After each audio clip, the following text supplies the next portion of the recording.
Some things in rural Japan don't get explained. They get managed, passed down through families like instructions nobody wants to read, but nobody dares throw away. There is one instruction that appears in more than one family across more than one generation. If you hear two syllables, soft, broken, coming from somewhere you cannot locate, do not react. Do not look for the source. Do not let anyone know you heard it.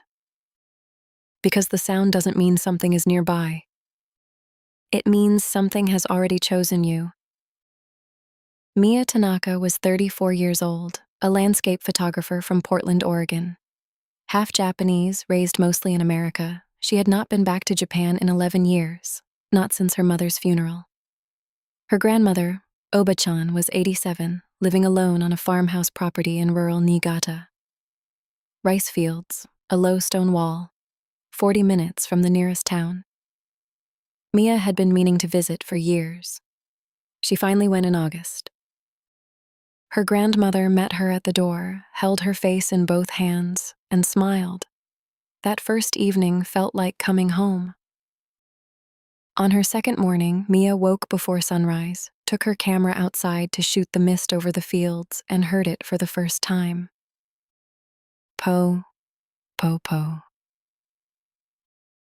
From somewhere past the tree line at the far end of the field, not quite a voice, not quite a sound, something in between, like language being produced by something that had studied it without ever having used it. She checked her watch. 5:45 a.m. She noted the time out of habit. When she went inside and mentioned it, her grandmother's hands stopped moving over her teacup, just for a moment. Then, "It's nothing. Probably a bird." The answer came too quickly, too prepared. The answer of someone who had hoped they wouldn't need it. 2 nights later, Mia woke at 2:17 a.m. for no reason she could name. The sound was inside the house, in the hallway, just outside her room, steady and unhurried, as if it had been there for some time and was simply allowing itself to be heard. She checked every room, found nothing, but standing outside her grandmother's bedroom door, the sound was clearest, low, rhythmic, coming from inside that room. Patient, the way breathing is patient. In the morning, her grandmother was perfectly warm, perfectly normal. Except for one thing Mia couldn't stop noticing, a slight delay before answering even simple questions. Not confusion, something more deliberate, as if each response was being retrieved rather than formed. That afternoon, while her grandmother rested, Mia searched the house and found a small wooden box hidden in the upstairs closet behind folded blankets. Inside, prayer charms, old photographs, and a notebook. Handwritten in Japanese, spanning decades. The earliest entries careful and faded. The most recent ones urgent, pressed hard into the page. The notebook described a presence that had been attached to the property for generations. Not a ghost. Something older, a thing that existed at the edges of the property unobserved. Watched, listened, studied. Everything that made a person recognizable as themselves. Voice, habit, movement, emotional response. The rules were written clearly. The sound means it has selected you and begun its observation. It cannot imitate someone it has not fully studied. When the observation is complete, it replaces them, silently, without a trace, so accurately that no one who knows the person can tell the difference. 4 Jizo statues had been placed at the corners of the property 3 generations ago. A boundary, a containment. As long as all 4 stood, the presence was confined to the outer perimeter, close enough to observe from the tree line, but unable to approach the house. The final entry was dated 8 months ago. Her grandmother's handwriting, shaking. The northeast statue fell in the storm. The priest has not come. Below that, in darker ink, added later, I can hear it inside the house now. Mia ran outside and followed the stone wall to the northeast corner. The statue was there, toppled into the grass, cracked at the base, moss already growing over the break. It had been down for months. The sound came the instant she crouched to look at it. Not from the tree line, from directly behind her, inches away. Po, po, po. She spun around. Nothing but the grass in a wide arc behind her was pressed flat and still slowly rising, as if something very large had stepped back the instant before she turned. She walked back to the house. Her grandmother was sitting at the kitchen table waiting for her, hands folded, perfectly still, watching the door with an attention that had no warmth in it. Mia sat down and said, "I found the notebook." 3 full seconds of silence. Then, "You are not supposed to read that." Flat, precise, no emotional current underneath it. The way a response sounds when it is produced rather than felt. Mia looked at her grandmother's face and realized she had not blinked once since Mia entered the room. She left before sunrise the next morning without waking her grandmother, drove to the station, flew home to Portland, told herself she was being irrational.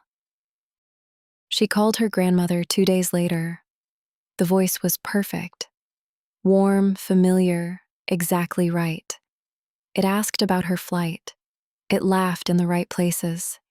It said it missed her. She called every week for 3 months. The voice was always perfect. Then one night she finally opened the photographs from the trip. The very first image stopped her cold. Time-stamped 5:41 a.m. Her second morning. 4 minutes before she went outside. 4 minutes before she heard the sound for the first time at 5:45. A time she remembered precisely because she had checked her watch. Her camera had been inside the house all night. In her room. On the dresser. The photograph showed the rice fields at dawn. Mist rising. Beautiful light. And at the far right edge of the frame, standing at the tree line, partially obscured by mist, a figure. Impossibly tall. White dress. Wide-brimmed hat. Facing the camera. Someone had taken this photograph from inside her bedroom, through the wall, while she was sleeping. She went back through the notebook's rules in her mind. The sound means it has selected you and begun its observation. She had heard the sound at 5:45. The photograph was taken at 5:41, which meant it was already inside the house before she heard it, already close enough to pick up her camera, already studying her while she slept. The sound was not the beginning of her observation. It was the end of her grandmother's. She understood then, with a clarity that felt like cold water, that her grandmother had been gone long before she arrived, that the thing that had held her face in both hands at the door, made her tea, smiled across the dinner table, had never been her grandmother at all. It had spent 11 years learning her, and it had spent Mia's entire visit learning Mia. 3 months of weekly phone calls, the warm voice, the perfect laugh, every conversation feeding it exactly what it needed. She grabbed her phone to call the police, a family member, anyone, and saw a notification she had not put there. A reminder added to her calendar from inside her phone, sometime in the last 3 months, on a date she could not identify because she had no memory of touching that app. The reminder said only, "Observation complete. Time-stamped 3 days ago." From somewhere down the hall, quiet, patient, completely unhurried. Po, po, po. And then nothing. No sound at all.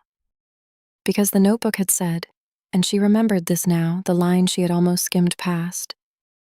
The sound only happens during observation. When the sound stops, the replacement already has. Her phone screen went dark. And somewhere in the apartment, A voice that sounded exactly like hers took a breath and began to speak. If you have made it this far in the video, thank you for watching the Midnight Archive. If you enjoyed this story, please consider subscribing for more horror short stories like this. You can also find more stories on Spotify under the Midnight Archive. Thank you for listening. Good night and sleep well.